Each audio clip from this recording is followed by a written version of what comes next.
મિત્રો, આજે આપણે એક તદ્દન નવા ટોપિક સાથે ચર્ચા કરવાની છે, તો વિડીયોને શેર કરો, લાઇક કરો, કમેન્ટ કરજો અને અન્ય મિત્રો સુધી પહોંચાડજો.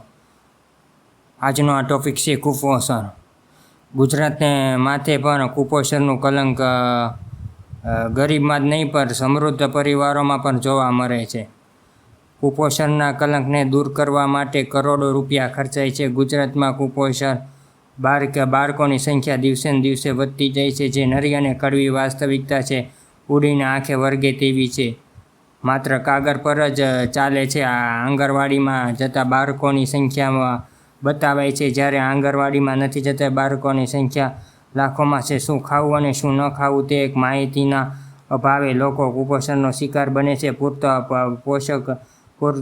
પોષણ યોજનામાં બાળકોને આંગણવાડીમાં ગરમા ગરમ નાસ્તો અને ભોજન આપવામાં આવે છે. કે કિશોરીઓ અને સગર્ભા ધાત્રી માતાઓને ટેક હોમ રાશન પૂરું પાડવામાં આવે છે. સરકાર કરોડો ખર્ચે છે, છતાં આંકડો ઘટવાને બદલે કેમ વધી રહ્યો છે? જે લોકોએ ઝુંબેશ ચલાવવી જોઈએ.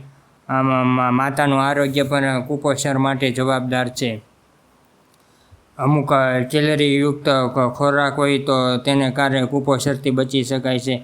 તો મિત્રો, આજે આપણે જે આંગણવાડીમાં જે આવે છે અનાજ, જે બાળકોને પોષણક્ષમ આહાર આપવામાં આવે છે, તો તેમાં કેવું કેલરીયુક્ત ખોરાક છે, શું સાવ હલકા પ્રકારનું અનાજ આપે છે, તેની ચોકસાઈ રાખવામાં આવતી નથી, અથવા તો જે આપે છે તેનું પૂરું કડક પર ઇન્સ્પેક્શન નથી થતું, અને જે આપે છે તો નાસ્તો કેવો આપે છે અને તેનો કેટલા પ્રમાણમાં ઉપયોગ થાય છે, કે લોકો સુધી આ યોજના પહોંચે છે કે નથી પહોંચતી, કે બાળકને આપે છે કે નથી આપતા, તે પર જોવા જેવું છે.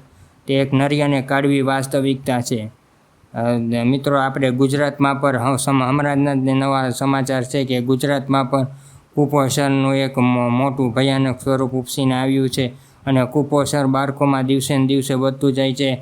તેની પાછળનું કારણ સગર્ભા સ્ત્રીઓનું પણ છે. સગર્ભા સ્ત્રીઓ જ્યારે બાળક પેટમાં હોય છે ત્યારે પૂરતા પ્રમાણમાં કેલરીયુક્ત ખોરાક નથી લઈ શકતી, અને બીજા અન્ય કેટલાય પરિબળો અસરકારક નીવડે છે. તેને કારણે પણ આજે કુપોષણની સમસ્યા દિવસે ને દિવસે વધતી જાય છે, જે એક ભયંકર બીમારીનું સ્વરૂપ લે છે.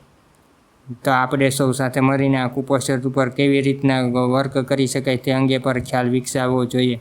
અને જે યોજનાઓ સરકારી ચોપડે ચાલે છે તે કેવી વાસ્તવિકતા તેની શું છે તેની પર તપાસ કરવી જોઈએ. તો આપણે તેના માટે જાગૃત થવું જોઈએ. તો મિત્રો, આજનો આ વિડીયો કેવો લાગ્યો? શેર કરજો, કમેન્ટ કરજો, લાઇક કરજો અને અન્ય મિત્રો સુધી પહોંચાડજો. Thank you.